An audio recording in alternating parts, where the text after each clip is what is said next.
Saudara, pagi ini rupiah menyentuh Rp18.000 per dolar AS, angka terlemah sepanjang sejarah. Dan untuk membahasnya sudah bergabung bersama saya, Mas Dipo Ramli dari Ekonomkor. Selamat siang, Mas Dipo.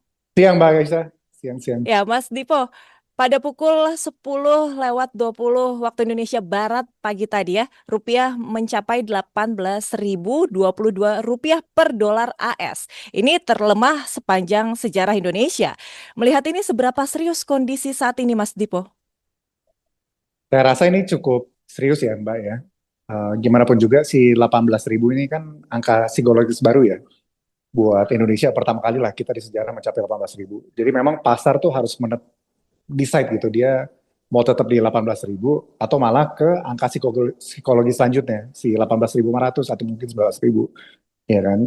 Perlu diingat juga ini kan kaget buat semua ya. Jadi yang terdampak itu mungkin bukan hanya pemilik modal atau investor dan dunia usaha, tetapi juga masyarakat pun mereka akan decide ya kan kita ke angka psikologis baru atau tidak gitu. Jadi karena dampak si rupiah naik ini juga pada akhirnya akan dirasakan oleh seluruh masyarakat. Baik. Nah, Mas Dipo, kalau dari pemerintah bilang kondisi ini adalah faktor global. Menurut Mas Dipo sendiri, kondisi ini dominan disebabkan faktor global atau domestik? Karena dari Pak Purbaya sendiri ya mengatakan fundamental kita kata ini kuat. Ya, saya rasa itu kurang tepat ya Mbak ya. Mungkin kita memang dipicu global gitu, ada faktor global lah pasti. Tapi memang kita di amplify gitu atau diperbesar karena masalah domestik kita gitu. Perlu diingat juga ya, si rupiah ini kan bukan hanya melemah melawan US dollar ya, tetapi kita juga melemah melawan Singapura dollar, kita melemah melawan Malaysia ringgit, bahkan kita melemah melawan Vietnam dong. Kalau misalnya memang 100% karena faktor global, harusnya trennya kita sama. Tetapi yang ada sekarang tetangga kita sudah menguat, tetapi kita melemah gitu. Jadi itu nggak exactly true ya. Dan saya rasa mengenai fundamental itu baik atau tidak, saya rasa itu terkadang mungkin di level makro gitu.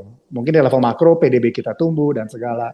Tetapi mungkin di level dunia usaha atau di level masyarakat, masalah itu tetap ada gitu. Kan gimana pun juga struktur ekonomi kita memiliki masalah yang sama ya, yang sudah cukup lama ya. Kelas menengah yang sangat kecil, orang miskinnya banyak gitu. Jadi saya rasa tergantung angle analisanya yang mana sih, Mbak.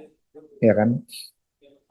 Gitu, Baik, Mbak. nah kemarin saat rupiah hampir menyentuh angka Rp18.000 per dolar AS ya Mas Dipo. Bank Indonesia ini kan mengeluarkan 5 langkah mulai dari pembatasan pembelian valuta asing sampai skema LCT. Dengan ini berpengaruh nggak untuk menekan angka rupiah saat ini? Saya rasa Bank Indonesia sudah tepat ya, dan saya rasa mereka sudah cukup mati-matian gitu. Sebagai contoh ya, Bank Indonesia itu menghabiskan cadangan devisa sekitar 10 miliar dolar, ya kan? Dan itu saya tahu betul dia tiap hari benar-benar habis-habisan lah. Dia intervensi di spot, di NDF, dia benar-benar habisan melawan pasar. Bahkan, tapi kan pasar itu sangat sulit ya untuk dilawan. Juga kita perlu tahu bahwa bulan lalu dia naikin BI rate ke 50 bips ya, ke BI rate jadi 5,25% gitu. Tetapi again, yang kita perlu ketahui si instrumen-instrumen yang dimiliki Bank Indonesia saat ini, ya kan yang tadi yang 5 jurus itu, mereka fungsinya adalah mengurangi volatilitas. Ya kan, jadi mungkin harga rupiahnya biasanya tradingnya naik turun terlalu tinggi. Tetapi dengan ada instrumen ini dia lebih smooth gitu. Jadi fungsinya apa adalah mengurangi volatilitas. Ya kan, jadi tidak naik banget, turun banget, ya kan.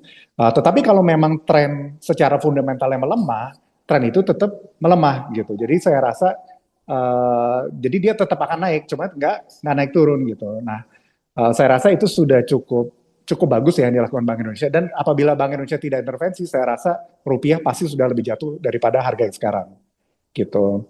Nah, kalau saya ngelihat hari ini sebenarnya bukan itu dia. Jadi tidak bisa kita hanya menyalahkan Bank Indonesia gitu. Gimana pun juga yang terjadi saat ini adalah masalah krisis kepercayaan gitu. Dan bukan hanya masalah fiskal ya. Tadi kan Mbak nanya fiskal atau moneter gitu. Tetapi juga mungkin kepercayaan krisis kepada pemerintah secara keseluruhan. Sebagai konteks di awal Februari ada rating agency dia memberikan evaluasi terhadap resiko di Indonesia. Ya kan, masalah dia ada tiga. Pertama, kebijakan yang berubah-ubah. Kedua adalah kualitas institusi, dan dia termasuk MBG dan Danantara. Lalu ketiga adalah fiskal yang sempit. Artinya apa? Artinya dua dari tiga masalah itu sebenarnya bukan masalah angka, bukan masalah fiskal, ya kan? Itu adalah masalah tata kelola dan hukum. Dan saya rasa misalnya kemarin kasus MBG ya, itu yang 1-2 hari, ya kan, itu sebagai salah satu proyek populis terbesar, itu seakan-akan mengkonfirmasi kekhawatiran tersebut, gitu, ya kan, masalah kualitas institusi dan kebijakan yang berubah-ubah. Nah, kepercayaan ini sangat penting dan pada saat pasar seperti ini, everyone is watching ya. Jadi saya rasa tidak bisa, oh hanya BI, hanya fiskal, ya kan, memang pemerintahan secara keseluruhan. Baik, Gitu. dengan kondisi sekarang Mas Dipo, apa yang bisa Indonesia lakukan di sektor fiskal maupun moneter? Ya, kalau saya rasa dari moneter, again, saya rasa sudah cukup maksimal, ya kan. Yang penting sebenarnya adalah Bank Indonesia selalu menunjukkan bahwa dia adalah entitas yang independen, ya kan. Karena memang selama apa kekhawatiran banyak pelaku ekonomi dan pasar adalah Bank Indonesia terlihat tidak independen. Seperti kita tahu beberapa awal tahun ada Pak Thomas, dia join dari Kemenq ke Bank Indonesia, ya kan?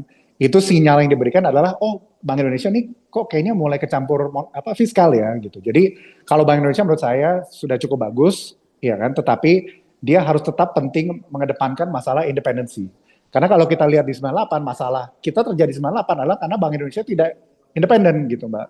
Ya kan? Kalau di fiskal sendiri saya rasa semua memonitor, ya kan? Dan memang ada krisis kepercayaan ya, saya rasa ya. Jadi itu dia, misalnya ekonomi bagus-bagus, tapi ada beberapa pertanyaan mungkin yang belum diklarify. Karena belum diklarify ini, saya rasa kepercayaan itu ya hilang aja gitu. Dan kalau pelaku ekonomi atau pasar pada umumnya ya, mungkin mereka nggak terlalu pusing gitu. Kalau nggak percaya ya udah gue cabut aja. Dan ini yang bikin capital outflow jalan terus. Ya kan banyak investor itu juga sudah mulai kayak, oh ya udahlah jangan ambil pusing, ini ada malah masalah MSCI, ada masalah mungkin masalah fiskal yang sempit gitu, ya kan. Kita juga nggak usah pusing lah gitu. Jadi saya rasa yang diperbaiki harus benar-benar secara keseluruhan sih, Mbak. Terutama di tadi ya, yang tadi saya bilang kebijakan yang berubah-ubah dan soal kualitas institusi, begitu Mbak. Lalu apa dampak yang dirasakan masyarakat jika rupiah terus melemah? Jadi masyarakat ini harus bagaimana, Mas Dipo?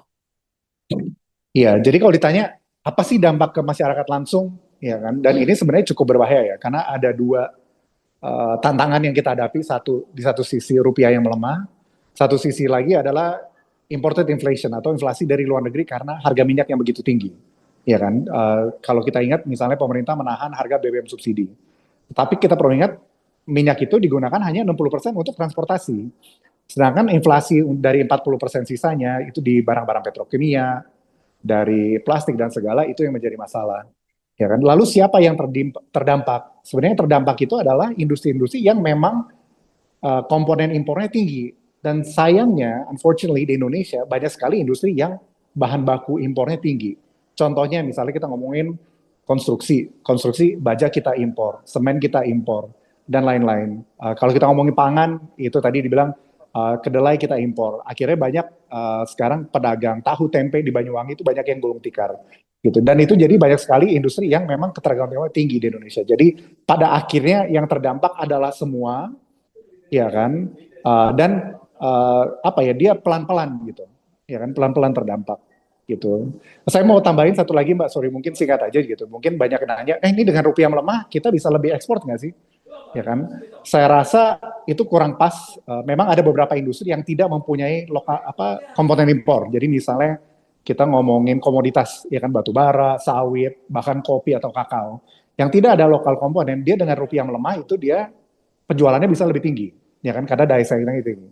Tapi untuk kebanyakan industri, terutama industri padat karya, misalnya seperti pakaian atau kaos kaki, kalau rupiah misalnya dia ke 18.000, dia masih untung karena dia ekspornya kompetitif.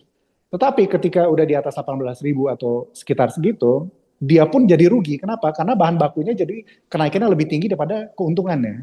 Gitu. Jadi pada akhirnya kebanyakan industri itu adalah net loss di situasi seperti ini. Gitu. Dan karena dia net loss, pada akhirnya harga harus dinaikkan, dan akhirnya untuk masyarakat pada umumnya adalah bisa terkena kedapat kenaikan harga tersebut. Baik, terima kasih banyak Mas Dipo Ramli untuk waktunya. Sampai jumpa kembali, Mas. Sama-sama, terima kasih Mbak. Demikian sedang viral bersama saya Agisa Febila. Sampai jumpa. Salam SCTV.